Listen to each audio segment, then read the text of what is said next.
Muito bom dia a todos. Que a paz do Mestre esteja conosco hoje e sempre. Como a dona Neuza falou, eu já fiz essa palestra numa terça-feira, mas a gente aí achou importante trazer esse tema também para o domingo que a casa tem muitos tratamentos. Então, a gente está em busca de uma paz, de um conforto, de um consolo no meio de tantas atribulações que a gente tem na nossa vida, né? E como vocês podem perceber, o título dessa palestra, na verdade, é uma pergunta. Como aceitar as dores deste mundo? Quando vocês souberem, vocês me contam, porque eu também não sei, gente. É um tema muito difícil. Foi um dos temas mais difíceis que eu fiz, assim, em termos de palestra, porque todos nós temos as nossas dores, né? Não, nós estamos aqui num mundo, né, onde, infelizmente, ainda existe muito sofrimento. Então, é um tema muito delicado. E aí, quando eu escolhi esse tema, eu pensei, na verdade, de dar esse título de A Dor é Mesmo Necessária? Mas aí, estudando, né, tudo que a gente sabe sobre a doutrina, pedindo muita intuição, eu vi que, se Deus permite que isso aconteça com a gente, né, é porque tem um motivo, tem uma necessidade, né? Então, por isso que eu intitulei Como Aceitar as Dores dessa Vida. Porque a gente sabe que a gente vai passar por muitas coisas e a gente tem que passar da melhor forma possível. E aí, lá no dicionário, a gente tem duas definições para a palavra dor. Então, ela pode ser uma sensação desagradável ou penosa, de intensidade variável, causada por um estado anômalo do organismo, ou parte dele, e mediada pela estimulação de fibras nervosas, que levam os impulsos dolorosos para o cérebro. Este é o sofrimento físico. Então, às vezes, a gente bate o cotovelo ali, naquela hora a gente já sente um choque, uma dor, aquele incômodo. Então, são as estimulações do nosso corpo que recebem, né, essa informação, enviam ali para o nosso cérebro e a gente sente aquela dor. E aí também tem a outra definição, que é o estado de espírito caracterizado por decepção, desgosto ou desgraça. É o sofrimento moral. Uma decepção, um dissabor, uma mágoa. Então, a gente tem esses dois significados ali no dicionário, tanto a dor física, quanto também a psicológica, a dor moral. E o que o Evangelho, né, nos fala sobre a dor, né? Como ele define? Então, lá no Evangelho segundo o Espiritismo, no capítulo 9, item 7, os Espíritos dizem para nós: a dor é uma bênção que Deus envia a seus eleitos. Não vos aflijais, portanto, quando sofrerdes, mas, pelo contrário, bendizei a Deus Todo-Poderoso, que vos marcou com a dor neste mundo para a glória no céu. Aí a gente já começa a pensar um pouquinho que aqui vem nos dizer que a dor é uma bênção. Mas ninguém gosta de sentir dor, gosta? Quem aí gosta de sentir dor, levanta a mão, que alguma coisa está errada. E assim, eu, por exemplo, tenho uma condição de saúde que chama fibromialgia, né? Então, eu sinto mais dor do que as pessoas normalmente sentem. Então, você vem aqui, me cutuca e fala: oi, Ana, tudo bem? Eu já sinto uma dor absurda. Então, por favor, se vocês me verem por aí, não me cutuquem, porque dói de verdade. E a gente não gosta de sentir esse incômodo. Tanto da parte física, né, como a gente vai abordar também, quanto na parte moral, na parte psicológica, nos tormentos que a gente tem, né, na nossa vida. Mas como seria a vida se não existisse dor? Então, tem uma definição que chama analgesia congênita ou insensibilidade congênita à dor. Ela é uma doença rara e incurável, então ela já vem de nascença com a pessoa, que aquele indivíduo ele não sente nenhum tipo de dor. Então, você pode bater nele, ele pode pôr a mão no fogo, ele não vai sentir aquele estímulo que vai mostrar para ele que tem a dor ali, né? Então, essas pessoas, elas podem se machucar gravemente, porque como elas não têm esse estímulo do corpo, dizendo que alguma coisa está ali errada, ela vai pegar um peso maior do que ela poderia carregar e aí vai se machucar. Ela pode se queimar, ela pode fazer diversas coisas que vão ali prejudicar o seu corpo físico, porque ela não tem esse aviso, né? Então, às vezes, ela está ali com uma condição de saúde que ela não está sentindo nada, vida que segue, só que lá na frente ela vai ver que tinha uma condição, às vezes, de saúde que já está num nível avançado, porque ela não tem esse aviso natural do corpo. Então, quando a gente está ali, né, doente, a gente tem, mesmo com uma gripe, a gente sente o corpo, né, dolorido, a gente tem aquela prostração, e isso é um sinal daquela doença que a gente está enfrentando, por menor que seja.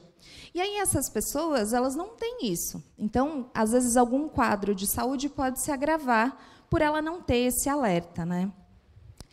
Porque a dor, ela é um sistema protetor nosso, que ali o corpo ele vai utilizar para sinalizar que tem alguma coisa errada. Tem uma enfermidade, né, uma doença, algum desequilíbrio ali do corpo físico, ou mesmo para proteger a integridade do organismo. Só que a gente vive numa sociedade que a gente chama de sociedade dos analgésicos, né? Então, como a gente não gosta de sentir dor, eu, por exemplo, tenho uma caixinha de remédio em casa que eu tenho um remédio para cada dor. Então, deu uma dor de cabeça, a gente vai lá, toma uma dipirona, toma um paracetamol. E vai, eu não quero deixar que essa dor que eu estou sentindo me incapacite de fazer minhas coisas do dia a dia. Então, a gente vai, né, se automedicando lá, a gente faz muito isso, né? E isso pode ser prejudicial de diversas formas. Uma delas é o próprio consumo abusivo desses remédios, porque não é porque é um remédio que não faz mal. Então, tudo que a gente usa em excesso faz mal para o nosso corpo.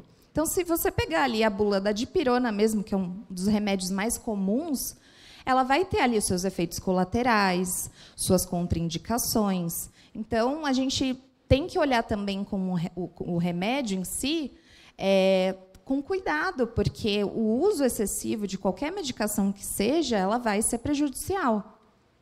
E também, como eu falei daquelas pessoas que têm a condição da analgesia, né? A gente vai mascarando, às vezes, uma situação ali que pode ser grave. Porque como a dor ela é um alerta para o nosso corpo, é porque alguma coisa tem errada. Tá errado ali. Então, às vezes, a gente está lá, todo dia a gente tem dor de cabeça, todo dia a gente tem dor de estômago. A gente precisa ir atrás da causa desse problema. Não ir se medicando só para cortar aquela dor e seguir a vida. Porque aí, talvez, a gente vai encontrar lá na frente uma questão de saúde muito mais avançada, porque a gente não foi atrás da raiz do problema. Então, a gente é muito imediatista, a gente quer acabar com a dor agora, porque eu tenho que trabalhar, eu tenho que ir no mercado, eu tenho que pegar meu filho na escola, eu tenho que... E não é assim. A gente tem que realmente entender o que está acontecendo no meu organismo para me causar aquela dor, né? A dor é só um sinal que o seu corpo está dando, né? E no âmbito das dores morais, né, não é diferente. Então, eu vou usar o exemplo aqui de pais e mães. A gente não gosta de ver o filho sofrer. Nenhum pai gosta de ver o filho sofrer. E aí, o que a gente faz? A gente quer colocar aquela criança numa redoma que nada de ruim vai acontecer com ele. A gente não quer que isso aconteça. A gente não quer que ele tenha obstáculos, a gente não quer que ele tenha dificuldades. É o nosso natural, é o instinto de proteção. Ainda mais de pai e mãe, é muito mais latente isso, né? Só que pensa o seguinte, essa criança, ela vai crescer. E aí, como é que ela vai enfrentar as dificuldades da vida se ela não foi preparada para isso? Se durante toda a infância, adolescência, enfim, ela foi protegida de uma maneira exacerbada, que ela não conseguiu desenvolver competências e habilidades para enfrentar as coisas que a gente sabe que vão acontecer, porque a gente sabe que, infelizmente, vão ter dificuldades, vão ter obstáculos, ninguém está livre disso. E a gente tem que deixar um pouquinho o nosso egoísmo de lado, porque a gente não vai viver para sempre. E aí, quando a gente não estiver mais nesse plano, como é que a gente vai proteger aquela pessoa? E aí a gente vai ficar ali do outro lado angustiado, não nos desenvolvendo e evoluindo também, porque a gente vai estar preso pensando nas pessoas que a gente deixou aqui na Terra. Meu Deus, como é que vai ser a vida dessa pessoa agora? Eu não estou lá mais para protegê-la. Então, a gente tem que olhar também por esse lado de entender que as dificuldades, elas são necessárias. E é isso que a gente vai falar muito hoje aqui. A gente não gosta de sentir dor, mas a gente vai sentir dor, inevitavelmente. E a dor, na visão da doutrina espírita, diz que a dor faz parte, sim, da nossa existência. A gente aprende na doutrina que ela é um processo educativo para a nossa evolução. Mas como a gente ainda tem essa visão embaçada do homem imperfeito, né, a gente considera essa dor como um castigo, um tormento. A gente tenta evitar o máximo possível, seja a dor de cabeça ou a dor na alma. E é extremamente raro a gente encontrar aqui na Terra uma pessoa que fique feliz porque está enfrentando um problema. Fala, nossa, gente, eu estou com uma bucha para resolver, mas eu estou muito feliz, porque isso, nossa, eu vou tirar de letra, depois eu vou ser um ser muito mais evoluído. Quem faz isso aqui? Eu não consigo. Mas a gente vai falar muito do bem sofrer e o mal sofrer. Entender essa diferença para passar melhor por essas situações, né? Entender que realmente essa dor tem uma utilidade e que ela vai servir para o nosso aperfeiçoamento moral. Na questão 931 do Livro dos Espíritos, o Allan Kardec pergunta ao Espírito da Verdade, e aí, né, a espiritualidade, daquele jeitinho meigo, dá um tapa de luva de pelica no Allan Kardec. Porque ele pergunta assim, por que são mais numerosas na sociedade as classes sofredoras do que as classes felizes? E aí eles vão responder, né? Nenhuma é perfeitamente feliz. E o que julgais ser a felicidade, muitas vezes oculta pungentes aflições. O sofrimento está por toda parte. Entretanto, para responder ao teu pensamento, direi que as classes a que chamas sofredoras são mais numerosas, por ser a terra lugar de expiação. Quando a houver transformado em morada do bem e de espíritos bons, o homem deixará de ser infeliz e ela lhe será o paraíso terrestre.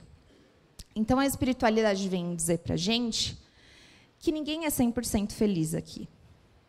E a gente pode olhar isso com olhos tristes, olhos revoltados, do tipo, eu vim aqui para sofrer, é isso? Essa é a finalidade da vida? Mas a espiritualidade, a doutrina em si, realmente é o nosso consolador.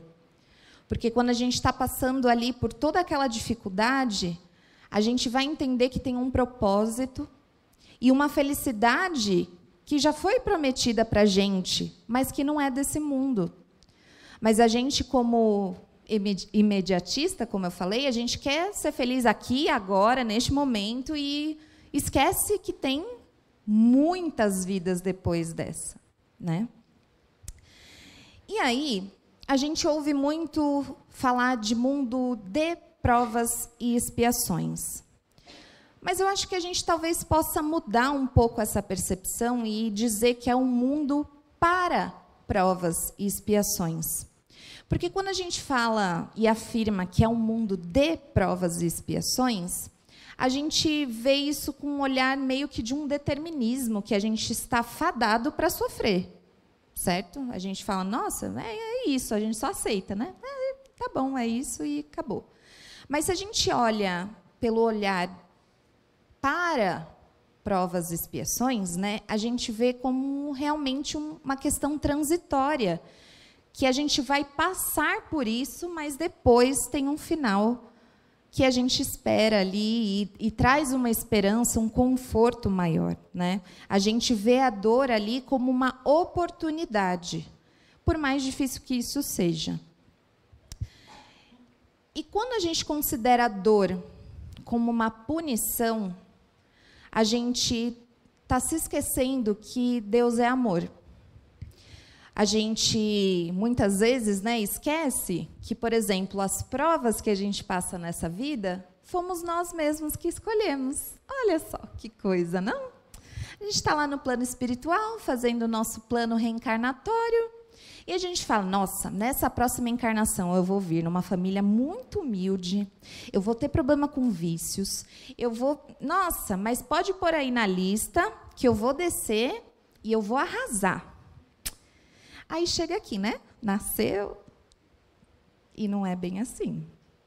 E aí quem a gente questiona? Deus. Por que Deus está fazendo isso comigo? Por que Deus permite que isso esteja acontecendo comigo? Por que Deus? Por que Deus? Por que Deus? Mas não foi a gente que escolheu? Por que a gente está culpando Deus? E, na verdade, quando a gente olha assim, e a gente fala que Deus é amor e justiça, que Ele é bom e justo, a gente só quer o bom, só quer o amor de Deus. Mas e a justiça? Porque as nossas expiações são referentes a coisas que nós fizemos em outras vidas ou nessa própria vida.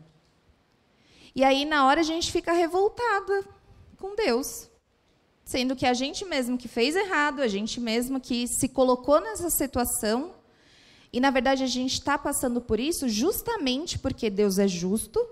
Então, a lei de ação e reação, que a gente sempre fala, o que eu faço volta para mim, às vezes, na mesma intensidade, mas Deus é amor. E aí, Ele não deixa a gente sofrer naquela intensidade que, às vezes, a gente feriu o nosso irmão. Ele ameniza. Ele fala, não, né, vamos dar uma chance. Porque Deus é amor. Mas aí, nesse momento, a gente está super revoltado. A gente não quer saber. A gente está lá blasfemando e, né, naquele ciclo vicioso da reclamação, e a gente não consegue sair. Observe no livro O Mestre na Educação o que fala, né, sobre isso. Para vivermos bem, precisamos ter uma certa compreensão da finalidade da vida. Essa finalidade é o amor. Os tropeços e percalços, as refregas e lutas, a dor sob seus multiformes aspectos, como também os prazeres e triunfos, mais ou menos efêmeros que logramos alcançar, são ensinamentos e experiências, são processos educativos, geralmente mal interpretados, os quais têm por escopo conduzir-nos ao amor, portanto, à finalidade da vida. Então, quando a gente entende que a gente está passando por aquela situação, porque ela tem uma finalidade, e não só porque Deus está sendo ruim ou injusto, a gente passa por essas dificuldades mais leve. Não quer dizer, novamente, como eu disse, que a gente não vai ter problema. A gente vai ter problema. A gente já entendeu isso, né? Que a gente não está livre dos problemas. Mas é como a gente passa por isso. Como a gente traz dessa dificuldade ferramentas para a nossa melhora, para a nossa evolução. E conforme ensina Lourdes Caterine na obra Conviver e Melhorar, se você pudesse perceber por si próprio os erros que está cometendo e corrigi-los, não haveria necessidade de atravessar rigorosas lições de sofrimento. Logo, sofrer não é castigo, é aprendizagem. Aí fala, você falando aí é fácil, né? Quero ver no dia a dia. Realmente, não é fácil. Não é fácil porque quando a gente está ali no olho do furacão, a gente esquece tudo que a gente aprendeu né? E fica ali, angustiado. E fica se remoendo. E a gente aqui também não está a falar que não é para você sofrer, porque as coisas vão acontecer, mas olhar essa situação com outros olhos, né? E de que maneira essa dor pode nos educar? Ela é uma aliada muito importante para a gente despertar sentimentos e padrões comportamentais. Por eles é possível praticar o autoconhecimento e a reforma íntima, proporcionando dessa maneira a educação da mente. Ninguém fica indiferente aos efeitos da dor, e isso é esperado. Ela é a propulsão para superar o velho homem. E aqui a gente está falando de qualquer situação na nossa vida. A gente, no primeiro momento, né, tem aquele instinto já de reclamar, né, mas a gente tem que falar, opa, deixa eu pensar aqui, né, fazer um exercício diário, né?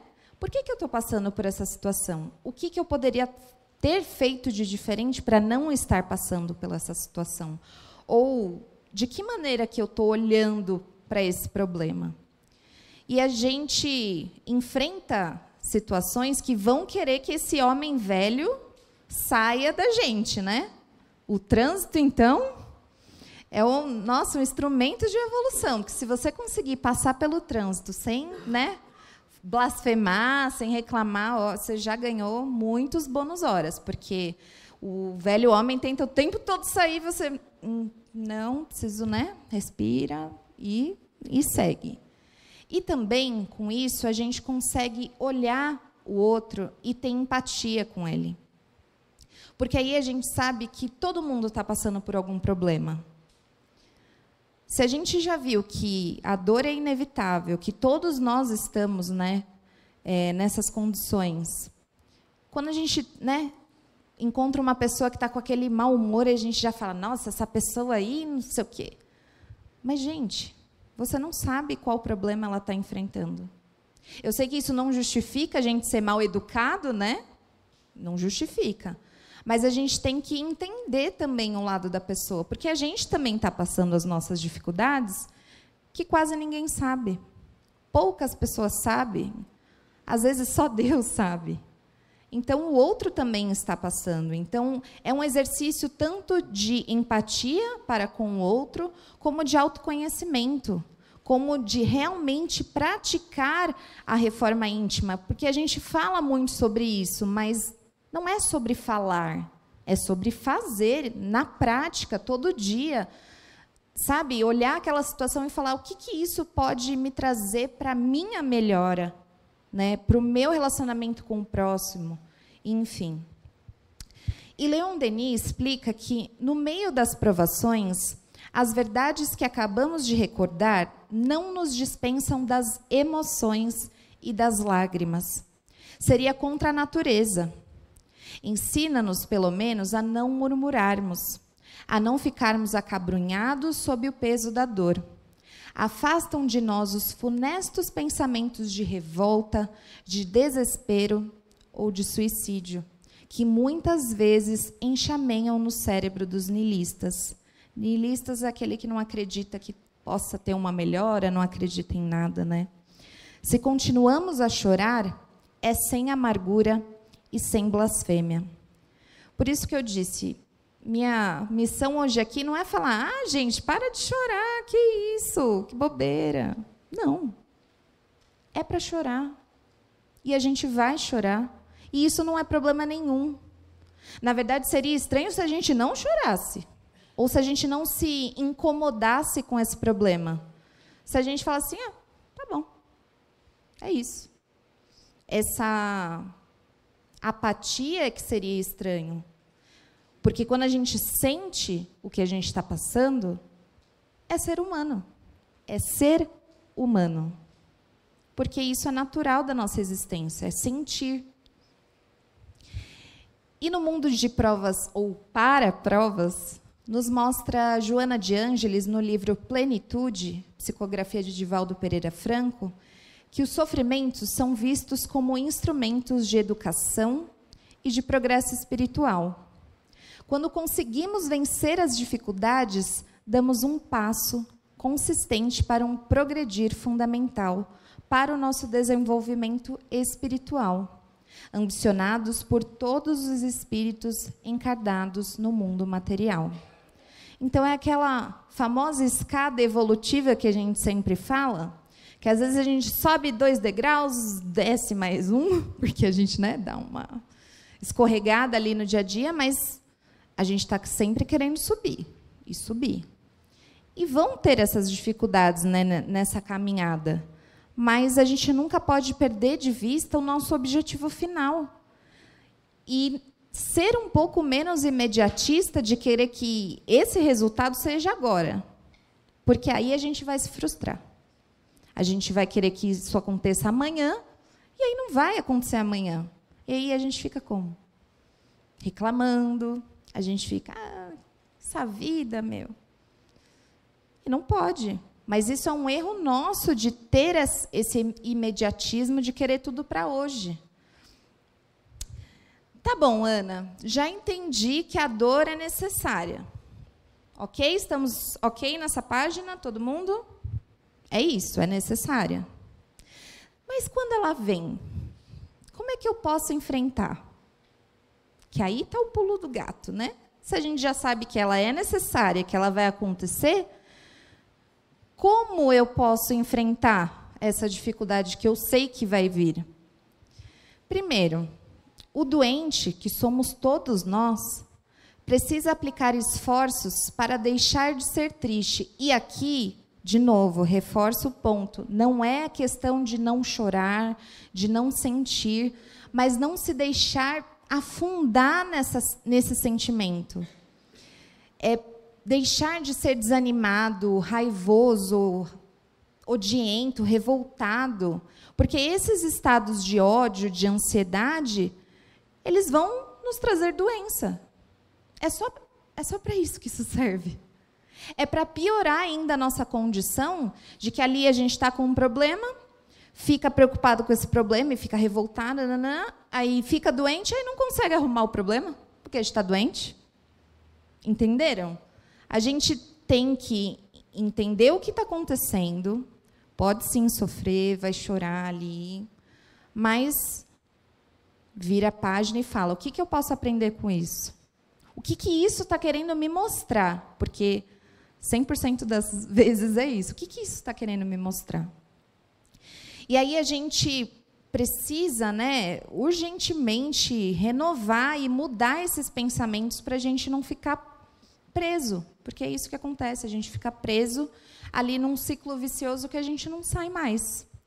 Porque, senão, se a gente viu que a dor é um remédio, vamos dizer assim, que ela vai nos ajudar lá para frente, esse remédio, se a gente ficar ali não absorvendo, né, como a gente deveria, o que acontece com esse problema? Ele vai voltar, gente. A gente vai falar assim, nossa, não quero passar isso nunca mais na minha vida. Mas se você não aprender com esse erro, você vai chegar lá, né? A espiritualidade vai ver seu caderninho. Ana, esse problema aqui você não passou legal, não, né? Você estava reclamando demais, você pediu ali paciência, a gente deu um problema para você exercitar a paciência, você ficou com raiva. O que acontece, nunca peçam paciência diante de uma dificuldade. Por quê? Vai vir mais problema para exercitar a sua paciência. Então, peça sabedoria, discernimento, né? Calma. Porque se a gente pede paciência, aí acabou. E a gente não quer mais ter esse problema, certo? Então, a gente tem que realmente extrair disso tudo que pode nos ajudar a ser uma pessoa melhor. Porque senão depois a gente volta com o mesmo problema. É que nem casamento falam, né? Você está ali com casamento, você fala assim, deixa eu, né, respirar aqui, porque não quero vir, né, mãe? Com essa prova na outra vida. Vou passar aqui sem reclamar, porque senão, na próxima vida eu volto com a mesma pessoa. Então, a gente tem que extrair o melhor dessas dificuldades. E é muito importante que a gente não peça o afastamento dessa dor. Porque é instintivo nosso, né? A gente fala, nossa, não, pelo amor de Deus, me livra dessa. E aí isso me faz lembrar da oração de Jesus antes de todo o calvário que ele ia passar. Então, ele sentou ali, né, sozinho, chorando, porque sim, Jesus chorava, porque ele era humano. E ele pediu para Deus, Senhor, afasta de mim esse cálice. Só que a gente esquece o restante da oração. Como é que é o restante da oração, gente? Mas que seja feita... Ele pediu ali no desespero, porque ele sabia que ele ia enfrentar a pior dor que a gente não consegue nem imaginar o tanto que ele sofreu. E ele pediu para Deus, por favor, Deus, se for possível, assim, só se o Senhor quiser, o Senhor me livra dessa. Mas que seja feita a tua vontade. Porque ele sabia que ele precisava enfrentar aquilo.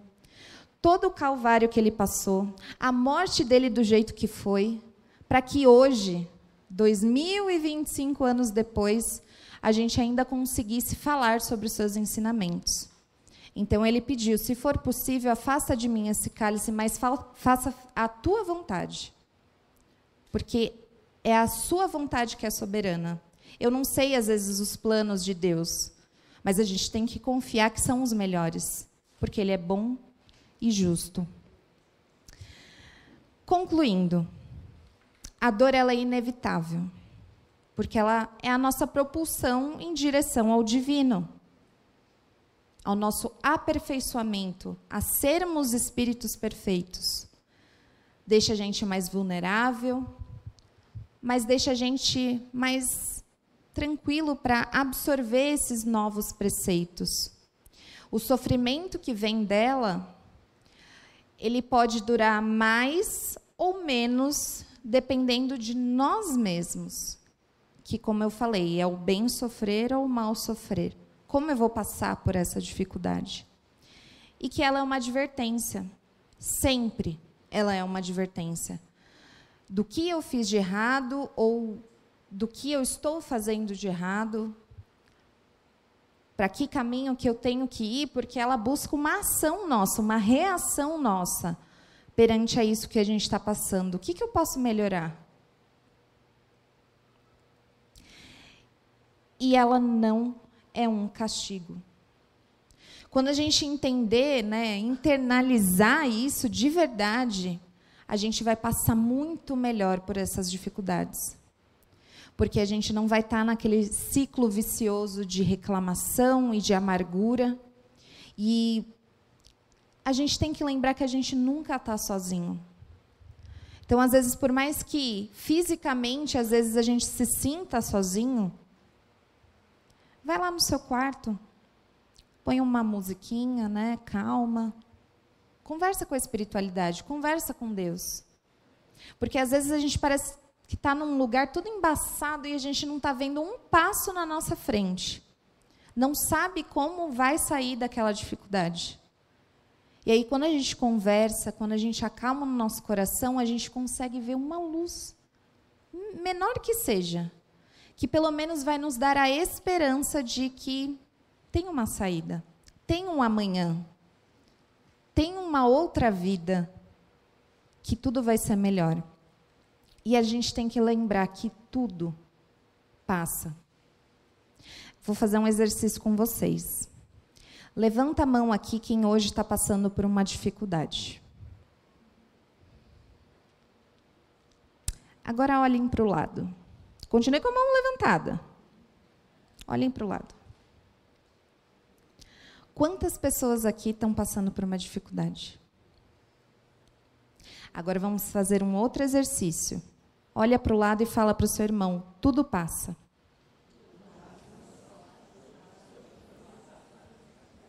E é o que Chico também vai falar para a gente. Vou soltar. Tudo passa. Todas as coisas na Terra passam. Os dias de dificuldade passarão. Passarão também os dias de amargura e solidão. As dores e as lágrimas passarão. As frustrações que nos fazem chorar, um dia passarão. A saudade do ser querido que está longe passará. Os dias de tristezas, dias de felicidade, são lições necessárias que na Terra passam, deixando no espírito imortal as experiências acumuladas. Se hoje, para nós, é um desses dias repletos de amargura, paremos um instante. Elevemos o pensamento ao alto e busquemos a voz suave da Mãe amorosa a nos dizer carinhosamente: isto também passará. E guardemos a certeza pelas próprias dificuldades já superadas que não há mal que dure para sempre. Semelhante à enorme embarcação que às vezes parece que vai sossobrar diante das turbulências de gigantescas ondas. Mas isto também passará, porque Jesus está no leme dessa nau e segue com o olhar sereno de quem guarda a certeza de que a agitação faz parte do roteiro evolutivo da humanidade e que um dia também passará. Ele sabe que a Terra chegará a Porto Seguro, porque essa é a sua destinação. Assim, façamos a nossa parte o melhor que pudermos, sem esmorecimentos, e confiemos em Deus, aproveitando cada segundo, cada minuto, que por certo também passará. Tudo passa, exceto Deus. Deus é o suficiente. Então é isso. Que nós possamos sair daqui hoje mais esperançosos, mais gratos pela nossa vida e tendo a certeza de que tudo passa. Um bom dia a todos.